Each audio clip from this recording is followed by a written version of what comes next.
Hello, everyone. Welcome to episode 155 of the Terminal City FC podcast, part of the Area 51 Sports Network. Josh Roy joined alongside Nathan Dirk, as usual, talking all things soccer. Hello to everyone watching live on the Area 51 YouTube, Twitch, and Twitter accounts. And we said we do two episodes this week. This is the second of two episodes, so you're in for a treat for those listening and watching along. And last night, I still haven't recovered. No one was expecting that result. If you were expecting that result, if you say that, you're a liar.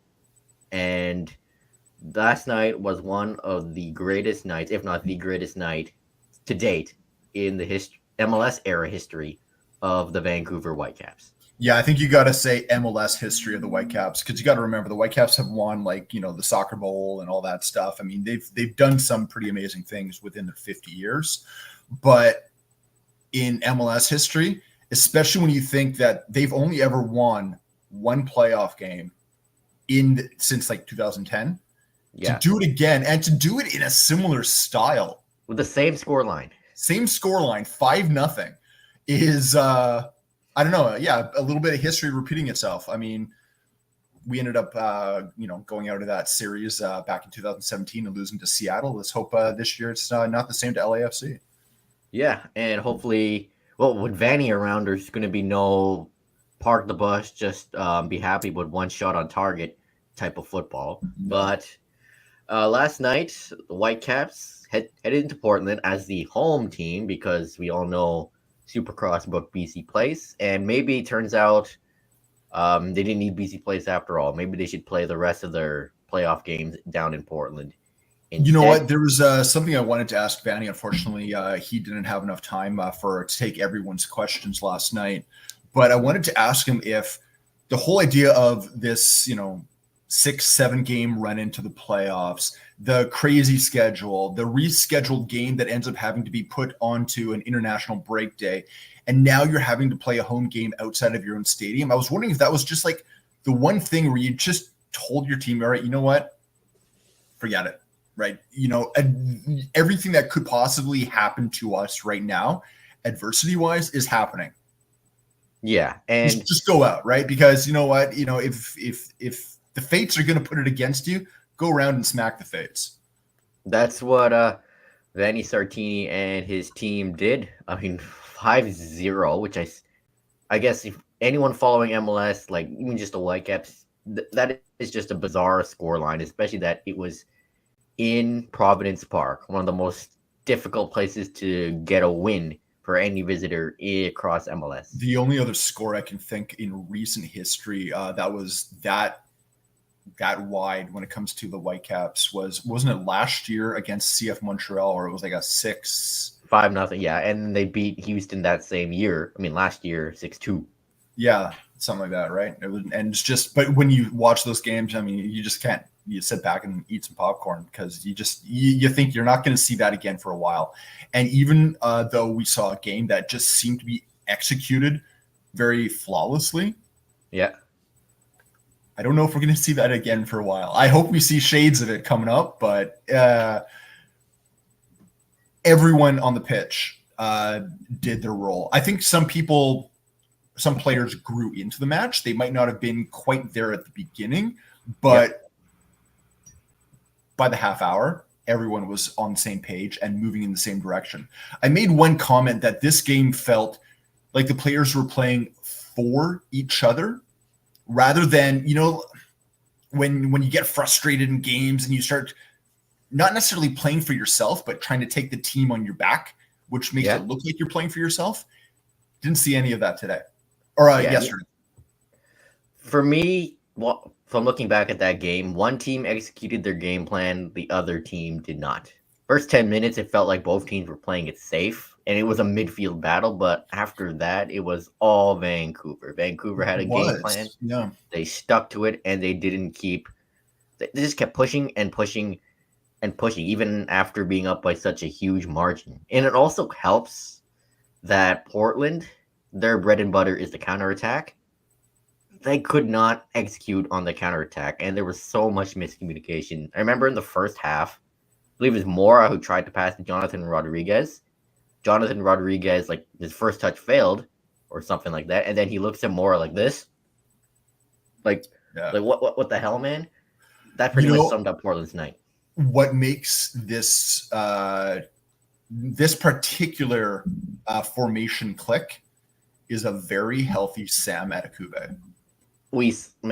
Alexandre Gonge-Ruzic brought it up last night that Adekugbe overlooked part of the game last night. One of the more underrated players from the huge win. From what I saw, great game from Sam. When you're playing a back 3-4 hybrid, 3 in attack, 4 in defense, you're wondering who's that transitional man, and that was Sam Adekugbe. So the amount of running that he has to do, nobody ran more than him. Nobody. I haven't looked at the stats, but if someone looks it up and proves me wrong, I will be very surprised. By coming back and getting back in time to beat that back 4, it took out one of the biggest tactics in an opponent's arsenal when they're playing the Vancouver Whitecaps, and that's the long ball or switches of play to the flanks, because you can no longer get in behind wingbacks. Right? If you're having a back 4, they're there to take now. I mean, you can still do that switch, but now you're playing 1v1 against a person who's already in front of you rather than leading the chase. Right. And back 3 exposed a lot of area in the flanks, but with the back 4 with Sam Adekugbe and whoever on the right side, they cover that area, especially with Sam with his pace. Like he goes up and down the pitch really quickly. It eliminates that wide flank pace throughout a game either, right? Like when this guy is healthy, he is just hard to stop. And that's been his problem this year, is having moments where he is not only fully healthy, but match fit. Because he would come back from an injury and just, some little niggle and he's kind of back into the training room, right? He just never got to the point where he was fully match fit. He's there now. He's playing a full 90 minutes, which is not something that we could say for Adekugbe for quite a long time. Yeah, and look at this. 90 minutes, 88% passing percentage, 8 passes in the final third and all that, though I think he deserves more than a 7.2 from SofaScore. But I'm looking at that right now, and it's that passes into the final third. That's what Adekugbe is known for. He's a guy, he attacks the byline and then puts the ball straight across. His crosses, and the thing is he can go low, he can go high, which suits Brian White with his head. He's when he is healthy, when he's match fit, he's one of the first names on the team sheet on the left. Yeah, he's not a DP, but a very important player for the Whitecaps when he's fit. But someone who also deserves some love, Matias Laborda. I think that was his best game as a Whitecap. I will fully admit, when I saw his name on the score sheet and I saw him as kind of a right back, I did hesitate a little bit. I wasn't too sure which Laborda are we going to get. Being that this is a high pressure game, are we going to get the Laborda that sees red? Are we going to get the Laborda that is so aggressive that he ends up ball watching to the point where he's pulling himself out of position? Or are we going to get the Laborda that uses that aggression to be forward thinking, that he channel it? And he did last night. Yeah, solid defensively and offensively. What ball control on when he got the ball over to Brian White? Brian White, yeah, who knew he had that? Juggling the ball there like he's I don't know, an everyday winger or something. Yeah, he sure played like a winger or a wing back, like a proper wing back. The thing with Laborda is we know he can cross the ball. We know he can cross the ball. He does it from his wide position as a center back many times. He also is really good at switching play. Similar skill set. What he did last night showed a new level of diversity that he has on the pitch and kind of opens up the number of options that I think Vanney is going to feel very, very confident in. Putting him on that right, always seemed to happen when we had injury problems or international breaks, or there was, the scheduling dictated we need a guy there. We don't have a guy there. We're putting Laborda. I don't think that needs to be the case anymore. I think he is a viable option. Yeah, and I know it's recency bias from last night, but it looks like this formation, this Christmas tree, it's giving gifts. It's working. I like the hybrid when they used it before. The problem with the hybrid is sometimes it felt like they weren't as attacking, threatening, because again, those fullbacks are sitting further back. Can they get up to distribute those crosses? They did last night. They found two guys that could do it. So, and I like the idea of coming into a back four in defense, because they need that extra man there just to take out one of the biggest weaknesses of that back three, especially in a zonal system. And that's wide players, especially when you've got very, very, very pacey players in the opposition, where not only are they receiving the ball in behind wing backs, they're off to the races because, a wide center back to be able to get to them 10 yards away from them already. So they have time not only to move the ball, to think, to distribute. Yeah, it's that it was one thing we noticed how easily the Whitecaps could get cut that way when they were in Houston. Yeah. Right. And then it happened on the 2-3 games after that. It was like everyone watched the Houston game plan and went, okay, that's how we beat the Whitecaps. They said on the Apple broadcast last night that the Whitecaps gave up one of the most counterattacking goals in MLS in the regular season, and just good job by the entire back line, the midfield, and the two defenders on the sides to stop one of the best counterattacking clubs in the league. I'm glad you heard it. I ended up shutting the commentary off for on the Apple broadcast because I couldn't hear it. Really? Oh yeah. It's a whole other thing. I have a hard time when there's multiple sounds. It just ends up everything's white noise. So I was just frustrated. I couldn't hear it. Yeah, wait, we haven't talked about the big guys yet. The stars of the show. First goal from none other than Ryan Gauld. Just that free kick from Stuart Armstrong. What a weird goal. This was the one off the corner. Yeah, the pinball. It was like Portland could not clear the ball. Whitecaps tried to keep it in, and Ryan Gauld just found a way to tap it in. As soon as the corner was about to be taken, my wife's sitting behind me on the couch, and I looked at her and said, Armstrong's taking the corner. Where's Gauld? Because normally, it's either Gauld, it's Berhalter, or Raposo. Those are the three guys that usually step up to take corners. We hadn't seen what Armstrong could do. So it was interesting to see that right off the bat. 4, 5, how many chances it took. Panamis made 2 saves within that whole mix before Gauld actually got the ball. And then even Gauld's shot wasn't the best. Yeah, it was like a little the defender on the line actually was able to block it, but he wasn't able to redirect it enough to get it beyond that post. So yeah, speaking of Pantemis, surprising to see him start over Max Crepeau, though the stats showed that Pantemis has played a bit more and has a better clean sheet record. He does. But yeah, who's your big game goalkeeper? Yeah, that's the thing. That's what who's I was your wondering. Big game goalkeeper, and who is the big game goalkeeper that's really, really gonna show up against the Whitecaps? Exactly. So that was a surprising decision. I don't understand. The stats, fine, but I think that was a choice Neville got wrong. Yeah, very interesting choice. Weird choice from Phil Neville. Yeah, we talked about the speaking of Neville. Sorry, I was just going to say. Speaking of Neville, we talked about it on Tuesday. Is how much did they miss Zach McGraw? A lot, and maybe they should have started Kamal Miller too. The center back pairing. I'd have to look up again who was the center back pairing, but they looked lost. Zuparek, they were terrible. And Arujo. Yeah, they looked lost. That was credit to the Whitecaps, sure, but that was terrible defending. It was. And yeah, the second goal. Again, where does this come from Matías Laborda with his footwork? And thank goodness for Brian White. It's been I don't know how many games, but one finally goes in. Yeah. It was kind of funny because before this, I think he had 4 goals in 4 games, and then he went on the one of the cold streaks. Right, he's a very streaky guy, and he knows it.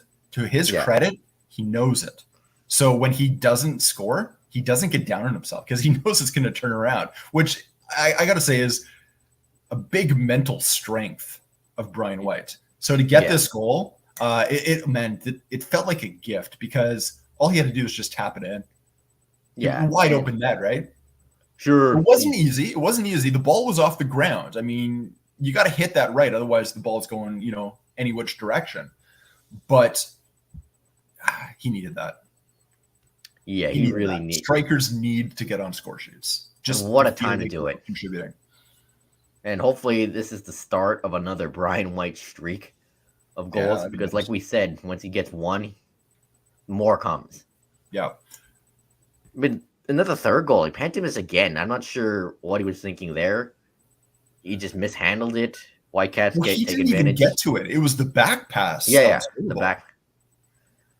And then credit to Gall for getting there. And then again, another one where you thought, why didn't you shoot? Why didn't you shoot? But he ends up getting the ball back. And man, what a chip goal.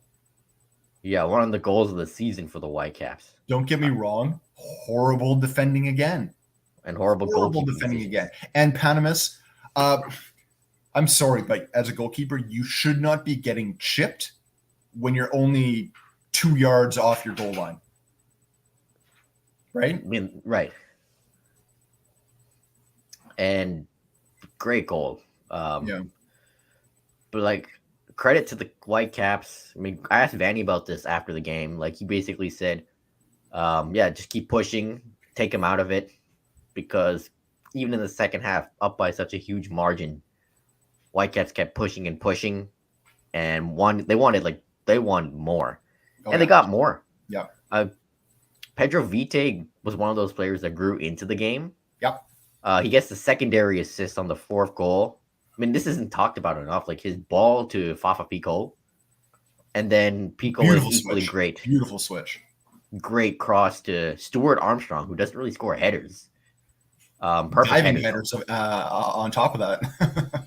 Yeah, Michael McCall of AFTN, he actually put out a little fun fact that his first ever pro goal for way back with Dundee United was a header.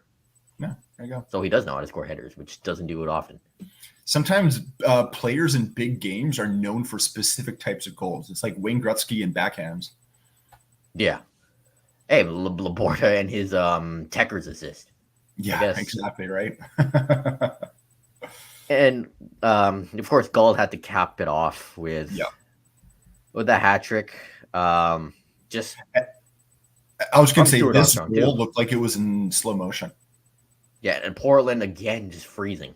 Yeah, great from Atakube to bring the ball into Armstrong, but Armstrong's pass through the line to Gall, who's kind of streaking in.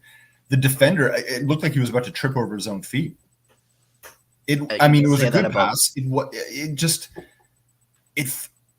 You're in the 18-yard box. It shouldn't feel like things are moving in slow motion. It felt, you know what it felt? It was like the Whitecaps were playing with bullet time from the Matrix. They just got to slow everything down and be calm. That's what I was thinking too.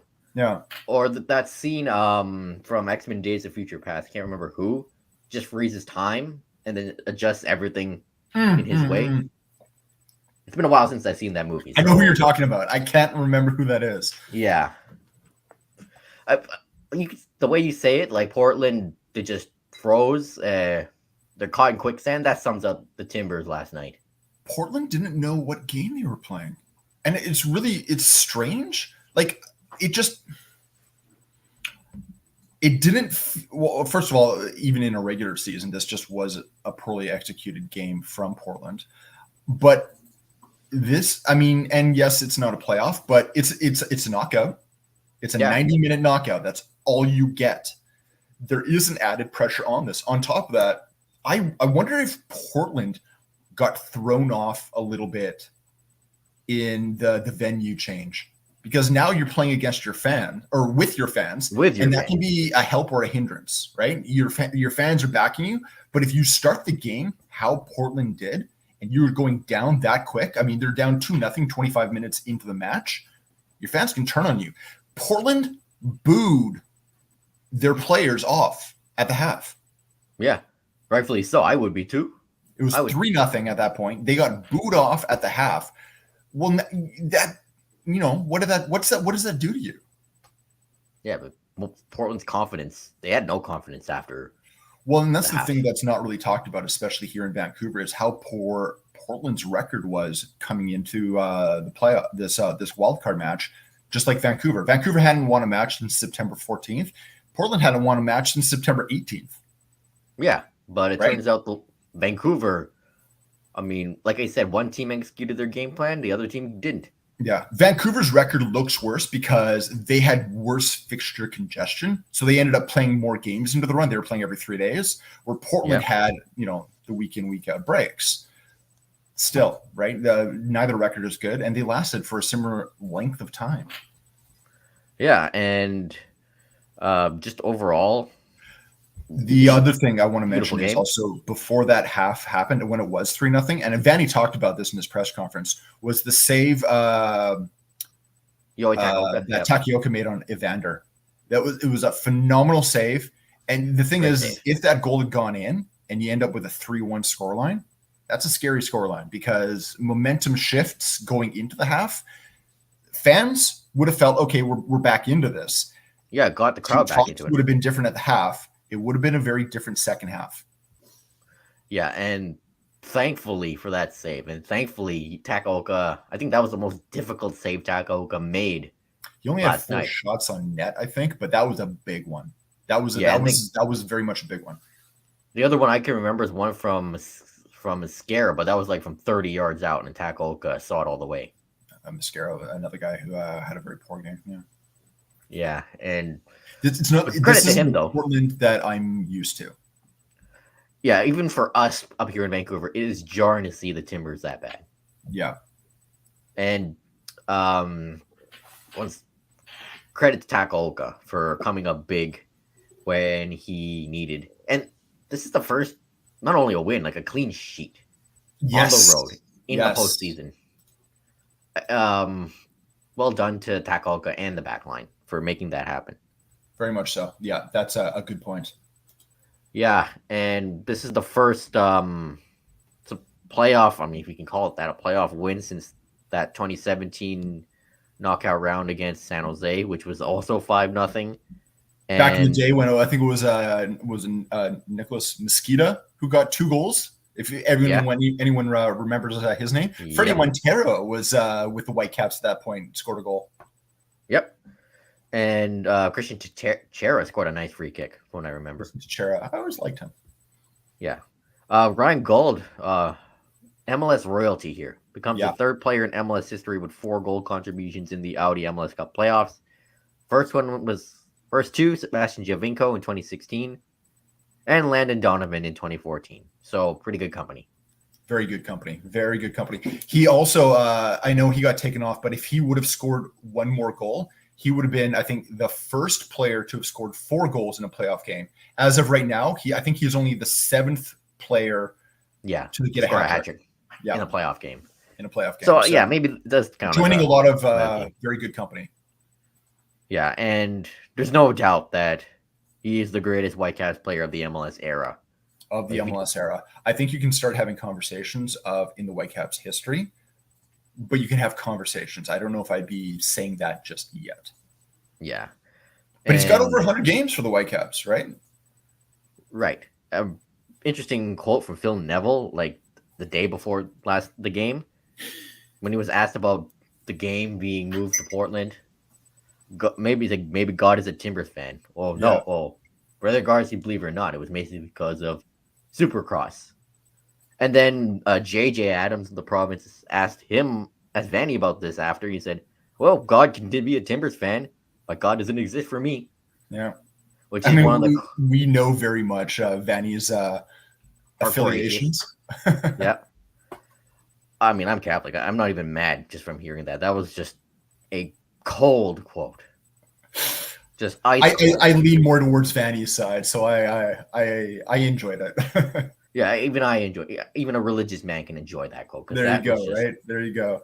that is just so. Like Vanny's given a lot of great quotes since we started covering the Whitecaps. I think that Yeah.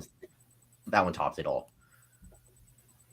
And Yeah. oh man, like just I still haven't recovered, as I said earlier, from what I saw last night, from what we saw, and we'll see if this carries on into the first round of the MLS playoffs, where once again LAFC. Like I said, this is why I thought they were going to beat Portland, because it's not a Whitecap season unless you're playing LAFC 6 times. Yeah, and I think this will be they'll play them 6 times again. And obviously LAFC won the Western Conference on decision day. Whitecaps played them 3 times this season. Lost 3-0 in May. Yeah. They got dominated, and let's be honest, they got blown out of the park. Yeah. Played there again in Leagues Cup, blew a 2-0 lead, but won on penalties. Yeah. And just a few weeks ago, saw them at BC Place. Did well in the second half, but ended up conceding in stoppage time. And remember, that was LAFC without Denny Bouanga. It was LAFC without Denny Bouanga. It was the Whitecaps without 6 starters as well. I think we need to remember that. And I think we need to take a look at that. On paper, the Whitecaps were the better team. Yeah. And they had a better XG. They had more shots on target. They controlled the ball better. I mean, you look at almost any metric on paper, they were the better team except scoreline. And when you have, do you remember that goal in stoppage time by Ilya Sanchez? It was a phenomenal ball, edge of the 18-yard box. He put it off the inside of the post, just outside Takioka's reach. Yep. Very, very good shot from a very, very it's Sanchez. He's a former MVP candidate, isn't he? Probably from years back. Yeah. Anyway, a phenomenal player. He's been with LAFC for, I think, since he's their captain. Yeah. And this is just a absurd stat. Denny Bouanga, 14 goal contributions in 8 matches against the Whitecaps. Yeah. Yeah. Yeah. This guy. And the other guy that always he hasn't done it lately, but in his Ryan history Hollingshead. with Whitecaps is Ryan Hollingshead. I'd say Mateus Bogusz always shows up against the Whitecaps too. He did score first goal last game. Yeah. I mean, all those guys show up really, really well. Panamas, sorry, not Panamas. Sorry, what's the name I'm thinking of? Paintsel has slowed down a bit. Oh, that's a different LA team. Oh, wrong LA team. Sorry, I'm thinking Martinez. I don't. The one thing that with this team is I think where you see a lot of the play go through is Tillman in the midfield. I think he was probably the best player in the last game a few weekends ago. Yeah. This was again when the Whitecaps were getting overrun in the midfield. They weren't controlling the ball. I mean, it was pretty much. It wasn't like some games where the Whitecaps just can't seem to handle the ball. They handled enough of the ball to do something. They just couldn't get through a very congested midfield. Yeah, and that's going to be key to the series best of 3.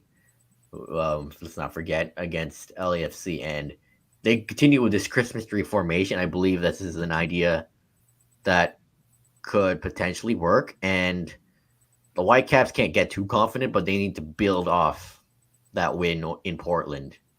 Because I think last night showed that when this team puts it together, they are a very good team. I'll say it right now. I think it'll go to 3 games. That's your prediction? I think it'll go to 3 games, yeah. I think it'll be a sweep for LAFC, but it'll be close. And of course, you can hope I'm wrong. Yeah. Who's going to win? My brain still says LAFC. I think it'll be. I think the Whitecaps can get a win. It might be when they come back. I believe that too. To the BC Place for the second game, but having all of your players back, healthy too, with LAFC getting away from a back three and playing this hybrid, I think will do a world of wonder for them, especially when you've got just some very, very fast guys. Bogusz, for sure. Yeah. I think there's enough in the Whitecaps to get a win. And like you said, I think other ones, it'll be close. Yeah, I think they can pull off a win. No one should be surprised if the Whitecaps pull off a win in this series. Whether they win that series or not, that's it's most likely LAFC are going to win. But if the Whitecaps can pull off an upset, can you imagine you're getting in that room is going to be? You're going to get a lot of you're going to get a lot of fans on your side. Yeah, even the casuals. And remember, LAFC, I mean, they have Olivier Giroud now. Obviously, my definition, the greatest target man the world has ever seen, but he hasn't scored a goal yet for LAFC, and he'll be looking to get his first goal for LAFC in the playoffs. Yeah. The other thing with LAFC is they've figured out how to play cup competitions. You know, for a while there, it looked like they would do well in the build-up, but they'd get to the end of the race and just not be able to finish. Yeah, this team won the Open Cup.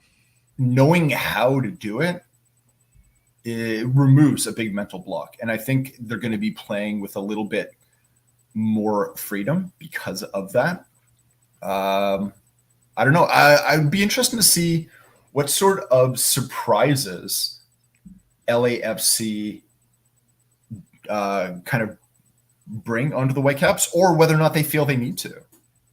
I think this could be business as usual for them. Yeah, this could be a tactical battle between Vanny and Steve Cherundolo, because I'm sure LAFC watched last night's game thinking, oh, okay, we're facing Vancouver, and they threw out a different formation than what we were used to. We need to adapt.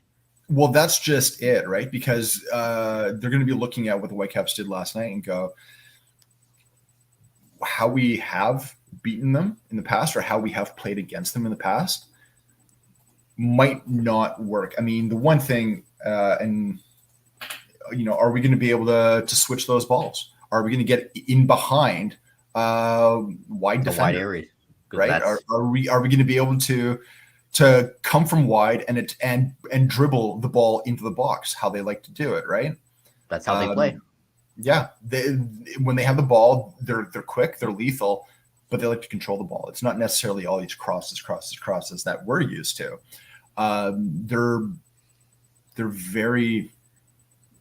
They're lightning quick, but they're also very pragmatic in their buildup, which seems like an oxymoron, but they're very quick thinking.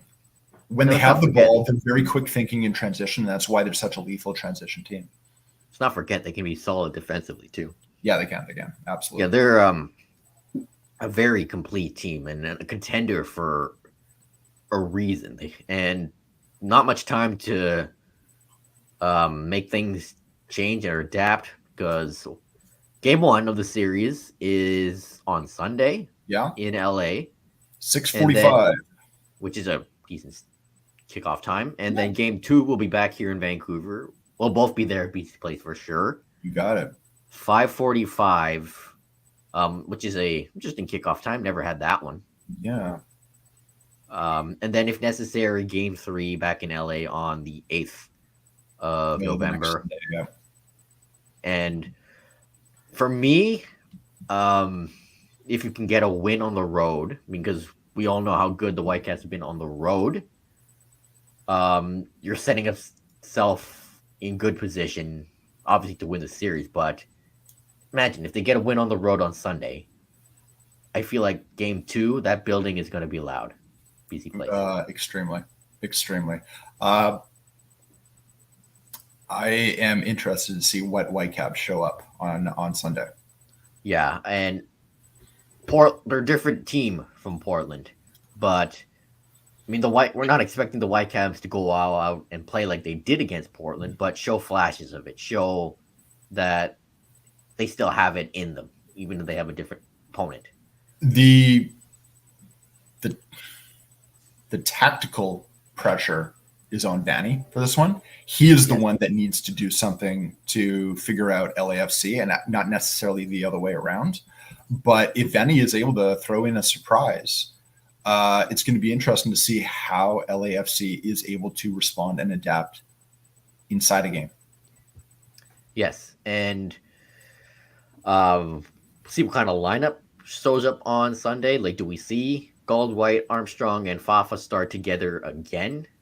That remains to be seen. And those players were taken off early in the second half against Portland, so they'll be rested. And this should be hopefully a fun series. Mm-hmm. And I hope it's closer than many people think it would be. Again, I still have LAFC sweeping, but well, I think that's an night, interesting you never point know. you made in terms of personnel. Don't expect the lineup that you saw against Portland to be the lineup that you see on Sunday. These games are every 3 days. LAFC has gotten to rest. The Whitecaps will only have the 3 days. So they're going to have to be very, very smart with their lineup, because if they come back to VC Place, it's only another 3 days. If they force that third game, it's only another 3 days. You can't just go with the same guys. You can't. So the Whitecaps if you're expecting what you saw in Portland to be what you see on Sunday, get that out of your head right now. I expect some changes because they have 4 days. Well, 3, I guess, counting today. But then they have a week off for game 2. So, I'm sure we'll definitely Gold and White are given. But does Armstrong start? Does Fafa start? Does Ali Ahmed start? Sorry, you're right. They go? It is a week. It is a week. Do we see the same back line? For some reason, I thought it was a midweek, but you're right. It is only a week. They really stretch out. You know what? I might just have to revise what I said. You will see some changes. Maybe not as many as I thought. Yeah, that's what I said. We'll see some changes. Maybe Raposo starts. We'll see. Yeah, there you go. So, the MLS Cup playoffs officially begins. Let's talk quickly, actually, about the other wildcard game. The other Canadian team is out. CF Montreal. I mean, both these teams. What a game, though. Both these teams clawed their way into the postseason. Atlanta goes up 2-0, but they can't seal the deal. Montreal comes back. Martinez, both goals. Penalty in the 89th minute to tie it. Yeah, I mean, then he and Guzan just had a war with words. I mean, Martinez with 2 goals against his former team, but in the end, penalties, 5-4, Atlanta United win. Yeah. What a game that was. And they go back and forth. I mean, it's almost like anyone can be left standing at the end. But yeah, this was that was a back and forth. The way they began, they did not disappoint in either of the wild card games. Yeah, one was a blowout, one was a back and forth game that went to penalties. So, yeah, as we said, the MLS Cup playoffs officially begin, and we made our predictions for the LAFC Vancouver Whitecaps series. We'll take a look. The other series, let's start with Seattle and Houston. I think this is going to be a close one. Seattle-Houston is going to be very, very close. The run in. I mean, Seattle and Houston, Seattle had the slower start, but Houston didn't start as well. But both these teams, they were in good form at the right time, and both these teams don't give up a lot of goals. They don't. I still think Seattle has the upper hand. It's been a while, but Seattle just understands how to play in the playoff. I think they have that extra edge. Yeah, I mean, sure. But I'll go the other side. I think Houston, they have edge as well, and they're a team that really knows how to turn it on when you least expect it. And I think I'll go with Houston over Seattle in 3. All right, very I'll cool. go with the upset. I mean, not really an upset. RSL and Minnesota. RSL, sure they have Chicho Rangel, Diego Luna, but they are a really well built side. But no disrespect to Minnesota too. I mean, with Kelvin Yaboa, Sanbing Yong, Dane Sinclair, Daniel Owasi, I think they'll put up a good fight against RSL, but RSL have the edge here. I think they're better squad on paper. RSL in two. See, I look at the record going into the playoffs, and I look at Minnesota. Minnesota's been Fair. flying. They haven't lost in like a month and a half. I like RSL. I think they're a well built team. I think Minnesota is young and hungry. Fair. I'm So going Minnesota all right. So two differentiating picks already, right? so far. Yeah, I mean that makes it interesting. Galaxy and Colorado. I think we're going to agree here. Yeah, I mean, I like what Colorado has done this season, but they kind of stumbled into the postseason as well. Stumbled hard. They haven't Yeah, I won mean, before. they have injuries as well, but Yeah. the other thing is Colorado is unbelievably leaky. For a team that finished in 7th, they only have a +1 goal difference. And that's a big reason why they finished in 7th. Yeah, right? The thing is, with Galaxy, too, they can allow goals as well. Yeah. I'm still going Galaxy. Yeah, because you can't, hard to bet against Royce, Paintsel, Peck, and Ricky Pooch. Yeah. And then in the East, this one should be easy on paper. Inter Miami, Atlanta United. I mean, it's Inter Miami. What can you say? Yeah. Like, this team has arguably the greatest player of all time, plus just a well-built squad around them. The supporting cast around them are superstars in their own right. Miami in 2. I think we'll agree on that one, but see if Atlanta can try to make it close. And then Orlando City, Charlotte. Both teams hot at the right time. Both were like points per game players since Leagues Cup. I think Charlotte are the better defensive team, and Orlando got the attack. I think this will be a close series. I think it's going to be Charlotte, and I think Charlotte could be a dark horse in this entire playoff. They are a very well-built defensive team. Very well-built defensive team. To me, this is tough, but I'll go with the firepower, Orlando in 3. Yeah. I look at Charlotte. Only one team allowed fewer goals than them in the regular season, and that was the Sounders. Yeah. But this is Charlotte's first dance. It is. I'll go with the experience with Orlando. That's fair.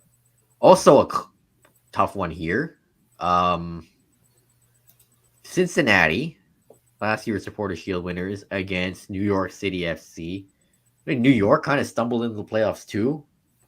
And like what, a 1-2 win since Leagues Cup or whatever it was from what I heard. They've actually won 3 of their last 5. Oh yeah, never mind. Yeah. On the other hand, Cincinnati has stumbled. They won the last game. Yeah, sorry, I misspoke. Going into the playoffs, but they've kind of stumbled. But I mean, there's not a lot of difference between these two. Yeah, I mean, Cincinnati are experienced. I mean, they got Lucho, who was last year's MVP, but New York City, they're like a mixture of like young and old. They got veterans and they got young players. Like Santiago Rodriguez, one of the best midfielders in MLS, but I think Cincinnati has the edge here. I think this will go 3 as well. I'm saying Cincinnati as well. Yeah, they just have the experience. I think they have the better quality. And Cincinnati in 3. And where will they? I think the New York City game 2. I think that game will be at Citi Field since the Yankees are in the World Series. The Yankee Stadium. Yeah. Another place that needs a stadium, but they're actually doing it. They're actually going to get one. Yeah. And then the defending champions, Columbus Crew against New York Red Bulls. These two teams met on decision day. Yeah. So Crew winning. I have them in 3 because New York with Emil Forsberg and all those other guys, they're gonna make it tough. It's going to be For Crew. It's going to be yeah, Crew. but it's gonna be Crew because they have the edge. They have the MVP. My pick for MVP at least, Cucho Hernandez. Yeah, I think. But don't underestimate the Red Bulls. They'll make it close with Forsberg and Lewis Morgan. Yeah. But I feel like we could see a lot of goals in this series. It's interesting. I'm just kind of taking a look here. I think we agree on everyone in the East, and on the West, we're kind of all over the place. Yeah, because the West has been wild all season. But you're exactly right. I mean, you even take a look at the Supporters Shield standings.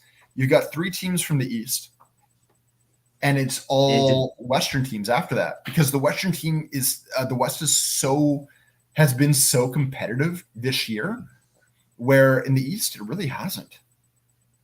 Yeah, and actually, let's predict the MLS Cup final. I am gonna go with the safer pick. Go Inter Miami over LA Galaxy. That's exactly what I was going to say. I do think the Galaxy and Inter Miami.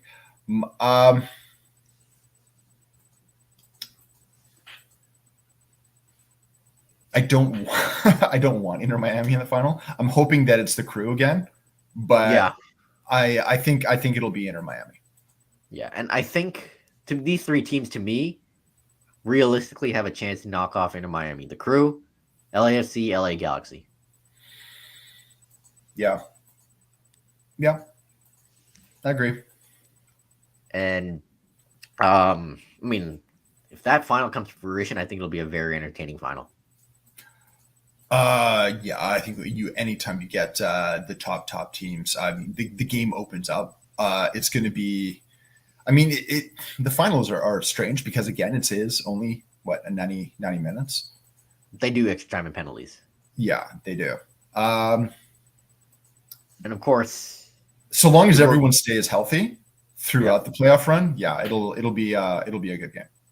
Yeah, though it feels inevitable that Messi will lift MLS Cup in December, but stranger things have happened in the MLS Cup playoffs. It's true. We've seen that already. Yep. Absolutely. So, kicks off this weekend, and I love this time of year. This is like the best time of year, not just for footy, but for sports. Like so many sports are coming on. And before we wrap up here, this is a story that's been reported by The Athletic, and this is kind of a big deal. Actually, is a big deal. The Athletic reports that MLS is looking to move their season to a fall, winter, spring format as early as 2026. Basically, what this would mean is that they would start in August, play to December, have a 5 to 6 week winter break, start up again in February, play until May. Yeah, just like Europe. Yeah. So a big pro here is that it aligns with the transfer window. So it does. It does. I think that's the biggest pro. And this would also mean that MLS would honor international breaks. Yeah. But there are some cons here. And up here in Canada, well, not this part of Canada, because BC plays as a roof, but not just Canada, but places like Chicago, New York, Columbus, Cincinnati, New England. Winter is going to be tough.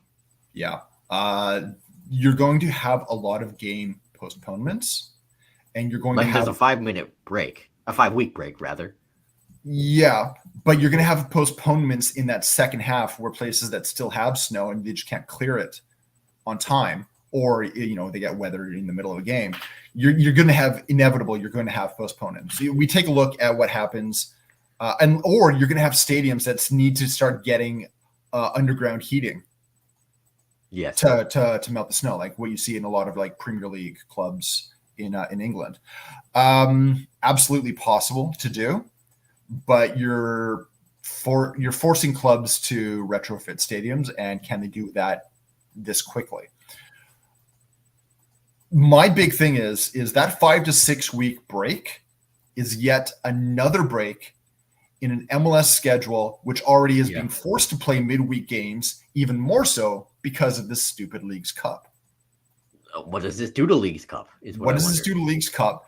Are we going to have to see teams play every 3 days even more? In August, which both the teams will be in preseason form. I think there's a lot of this to like in terms of it feels like MLS might be finally trying to take itself seriously. Yep. But this doesn't solve fixture congestion, which globally is a huge problem in soccer. I mean, just a report came out a couple of days ago where there's a couple of teams that have qualified for the Club World Cup are talking about boycotting it. Yeah, because the players have been talking about it because it's too much. If they do this, do you get rid of Leagues Cup? Do you decide, especially in the United States, what's more important, Leagues Cup or US Open Cup? What wins out? What does this do to the relationship between MLS and US soccer? What does this do to Canadian Championship? Up here, yeah. I think to a lesser extent, yes. The Canadian Championship isn't as long as a tournament. But yes, it will absolutely affect it, especially because just because MLS changes its schedule doesn't mean CPL is. Yeah, because CPL is the spring to fall. Yeah. So you're going to still be having tournaments that are played on the off calendar. It's something you're going to have to deal with. I like it. I like the idea. I don't know if they've thought of everything yet. And I'm assuming they probably have. It hasn't been communicated. Yeah, I mean, so I have a lot of questions about this is still logistically how do you make this work. Discussed, by the way. Yeah. Oh yeah. It's not a, and that's why one of the things that really, really surprises me is the timeline. Another thing, ready in not the next season, but the season after. Yeah. And also worth mentioning. Are you ready to do that? Here in Canada, this will create competition with the NHL because Vancouver, Toronto, Montreal, mad hockey markets. You take a look at in Vancouver, one of the games earlier in this big fixture congestion that we had, the final. Yeah, you take a look at what the attendance was, and that was, I mean, a big part that played into that is because right next door the Canucks were playing, and they were only playing a preseason. Wait, that game was in Abbotsford, but still, yeah, preseason hockey. Yeah, but the thing is, and if I remember right, that game was on TV. Yeah, I believe it was. Right, so you can get a lot of people stay home because there are other options. It's kind of funny because you talk to Axel and what they've talked about is, like they said, in summer Vancouver is always competing against the beautiful summer. Everyone wants to be outdoors. They don't want to be inside the stadium. Well, I think you're going to have greater competition when you're playing against the biggest team in your market. Yeah, the Vancouver Canucks, and that was the good thing I like about the current MLS schedule, that you can watch league footy in the summer.